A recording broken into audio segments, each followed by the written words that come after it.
We are going forward. This guy is a French guy. Crazy guy, he's got this big boat, and he says, Chris, I'm glad you're back from Japan. Wait a minute, French accent. Hey Chris, I'm glad you're back from Japan.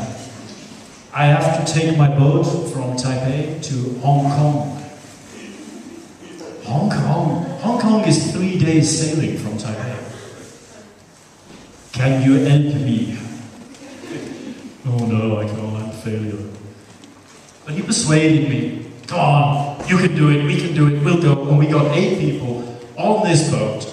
And this was the kind of journey that you always remember, because this is why we sail. And it's just like being in an exciting startup. Rule number 1, you don't sleep.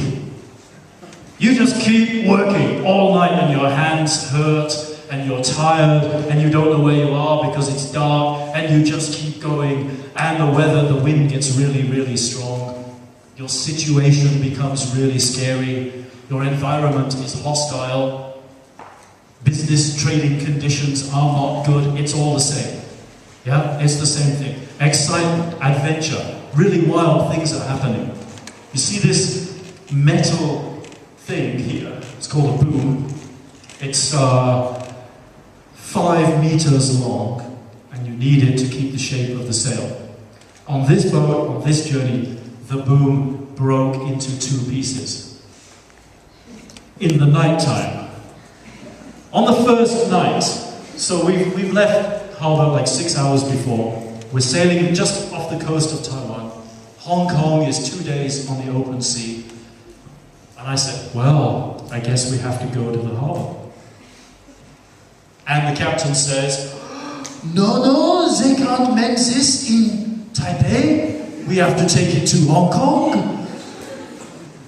The only place we can fix this is 2 days this way, across the open ocean, and there's a storm.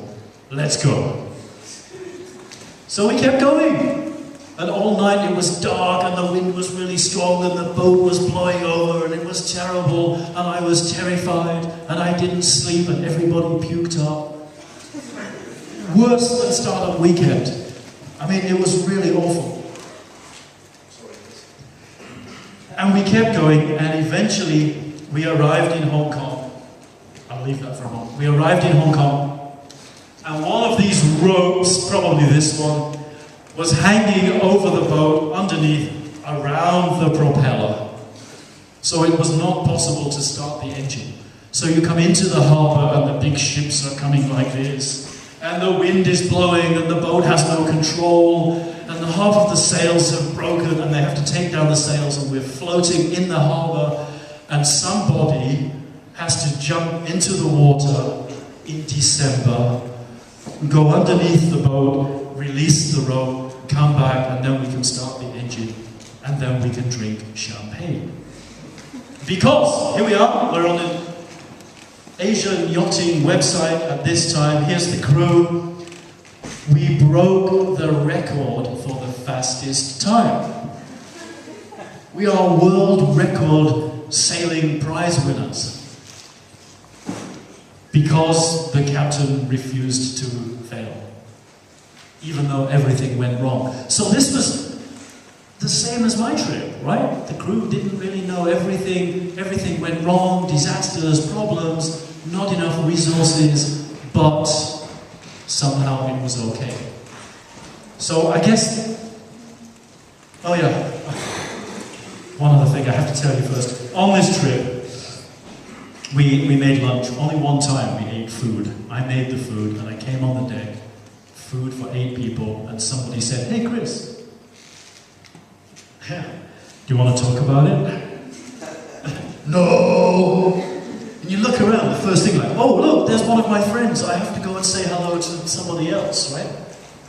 But you can't, because you're on a boat, and it's like smaller than this room, there's nowhere to go, and all I could say was, yeah, that was really stupid. And they go, oh, what happened? And you tell the story, and they say, oh, okay, so was it really scary? And and just questions about what to do. Nobody laughed at me. And it was kind of a hero story. Because I've had the adventure they didn't have. And then we opened some champagne. We had a toast to Chris and his adventure, and it was really great, and it was so cool. So, I felt a little bit like, you've seen this movie, right? Yeah, you're the worst pirate I've ever heard of. Aha, but you have heard of me. Yeah, I failed, but I'm the coolest person on this boat. Here we are now. I failed. I'm the coolest person in this room. Huh. Tell you a little story. You know 11 Accelerator downstairs? Anybody here from 11? Great. I applied for funding from 11 and they refused me. And 2 months later, they called me and said, "Hey Chris, can you come and coach our teams?"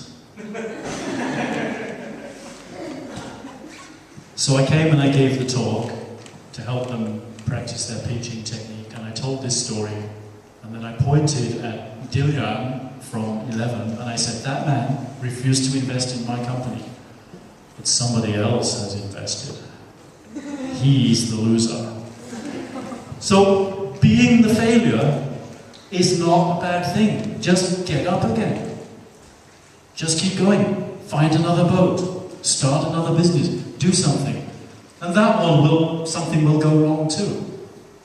But eventually you're going to win.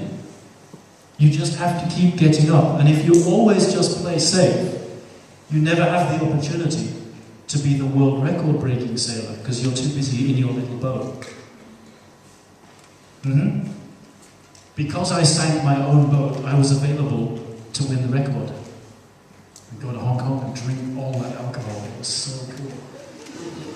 Okay, so finally, 2 years later, the fat man calls me. Imagine, he put all his money into a boat. I put all my money into a boat, and then we sank the boat. And it's his fault. Except he thinks it's my fault. So we didn't speak for 2 years. And eventually we went to a bar, and we sat down together and we toasted the bad idea. And we had a few drinks, and we agreed we didn't have the resources. We were not ready. It was a bad idea. And then he asked me, "What were you thinking?" You know, I can almost pause for 5 minutes and take a break and let you think of an answer. What was I thinking? Why? What's the real reason? I'm not going to give you 5 minutes, but somebody give me a suggestion. What was wrong with me? Why did I do something so stupid? Anybody? Push the limits, but it's not stupid. I followed my passion and I lost all my money and I nearly killed my friends. I wanted to do something because I'm human. I didn't think. Because I wasn't thinking. Yeah, I wasn't thinking. Actually, I have to tell you about this guy. He's basically no education. He left high school when he was 16 because his teachers hated him. And he became a thief. And he had to leave England in a hurry.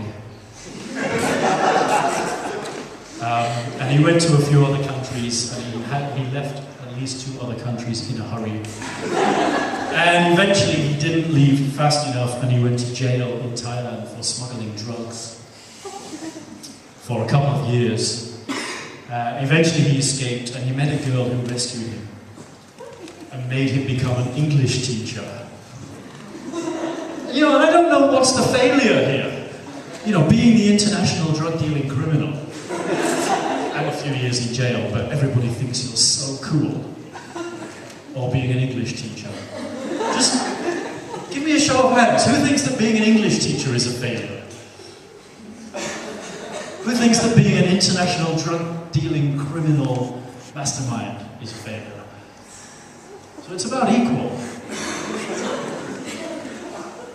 Anyway, he's not educated, he's not smart, he doesn't read self-help books, he's never heard of Tony Robbins, he doesn't watch TED videos, you know, he doesn't go online. But he said something really smart to me. He said, "I know what you are thinking. You ready?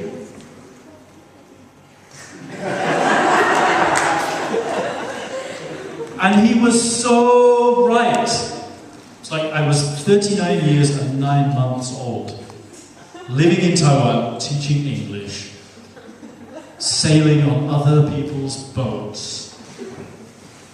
And I'm talking with this guy, and together we had enough money to buy a boat. And instead of waiting, and instead of being smart, I wanted to prove something to myself, to other people. I wanted to run away from being old. And that's why nobody came on the trip with me. The other sailors didn't know where we were going. Because it was just, hey, I've got this idea, I'm going to buy a boat, please come and help. And you're running along and you're dragging people with you, trying to make them help you in your venture, because you can't do it on your own. And the whole adventure is a bad idea. And this bad idea is powered by fear. The need to escape. My boss is an arsehole, so I'm going to start my own company. Hands up. Right, I'll tell you how it's going to end. I'm going to save you some time. It's going to end badly.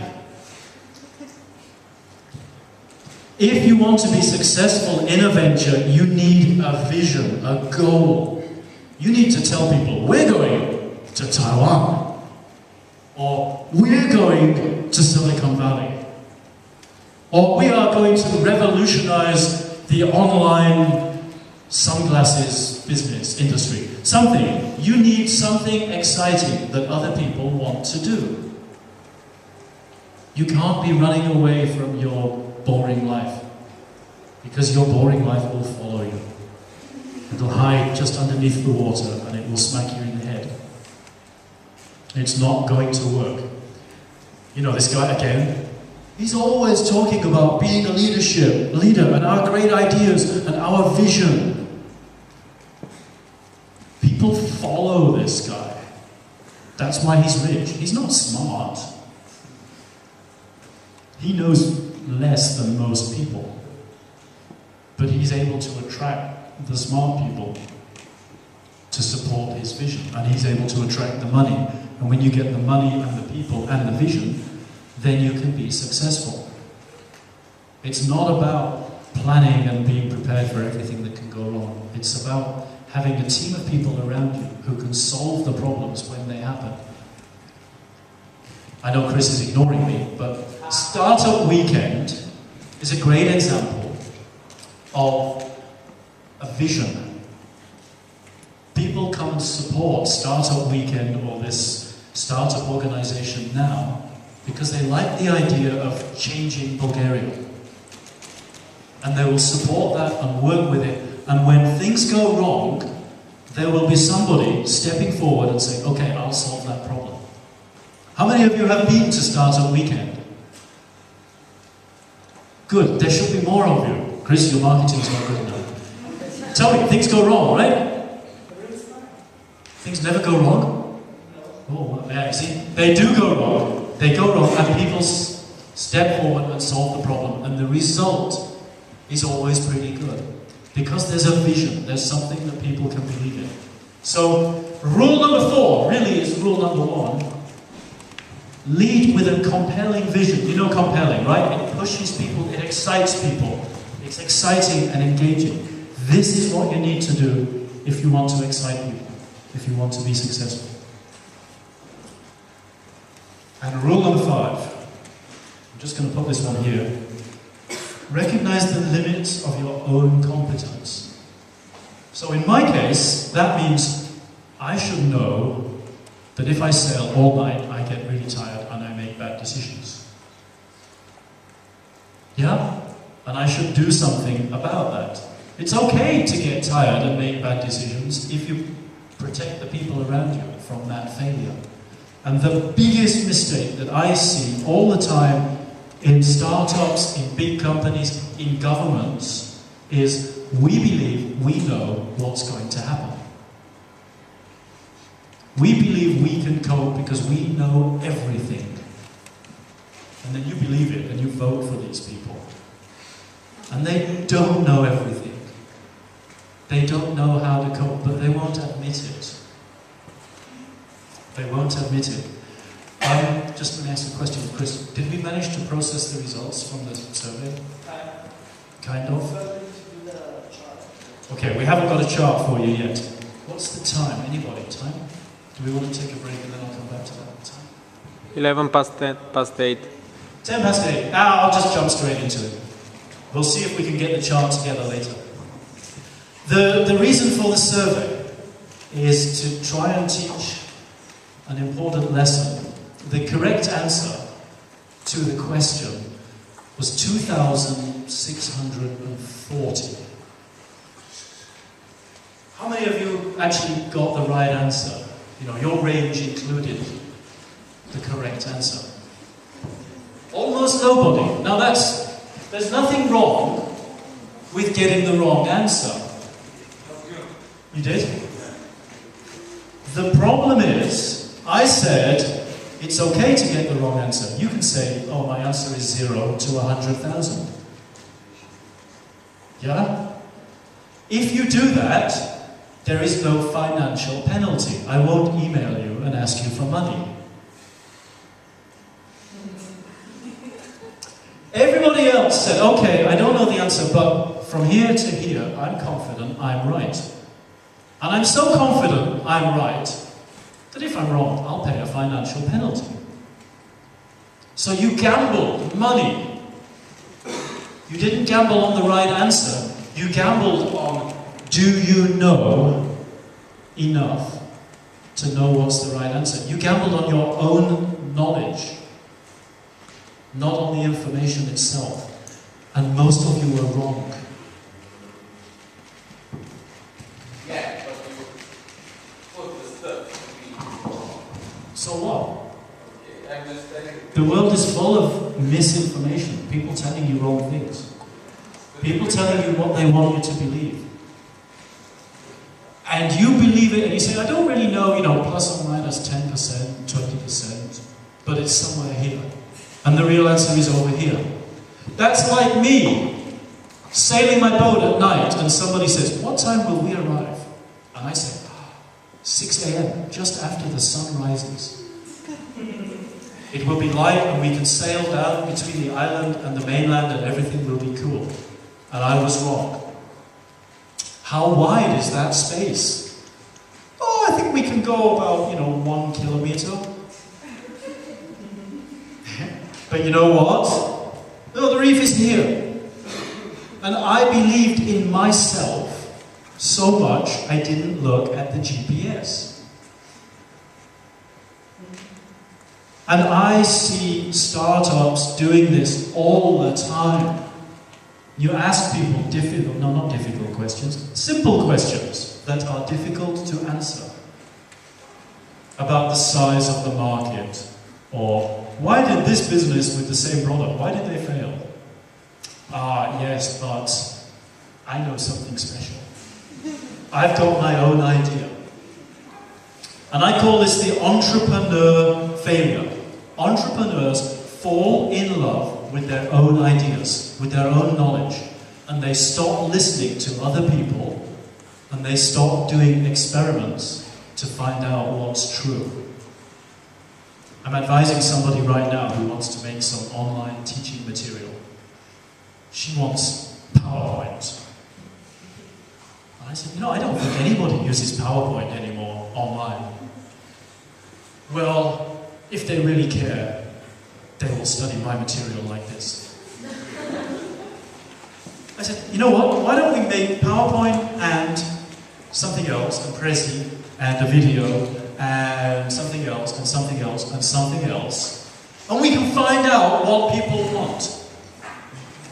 And she said, no, I know what we need, because I'm the expert, and I've got a budget, I've got $10,000 here, I'm going to spend this money to make these videos, or these PowerPoints. Okay, it's your $10,000. It's your boat. It's your life. It's the same thing. But everybody does this, and I bet every one of you has done this as much as I have. We all do it. So my final message to you is, please recognize the limits of your own competence, your own ability, and be ready to say, I don't know. Let's test it. Or I don't know, let's find somebody who does know. Or I don't know, let's start the engine and go really slowly with somebody standing in the front, watching in case we hit something. Yeah, let's be careful. You need to do this to avoid failure. You will still fail, probably. And then you have to get up again and accept responsibility and keep going. But this is one of the standard processes that you have to follow. Don't cut the corner on this one. Just be honest and say that you don't know. Okay? Cool. I'm finished. That's the end.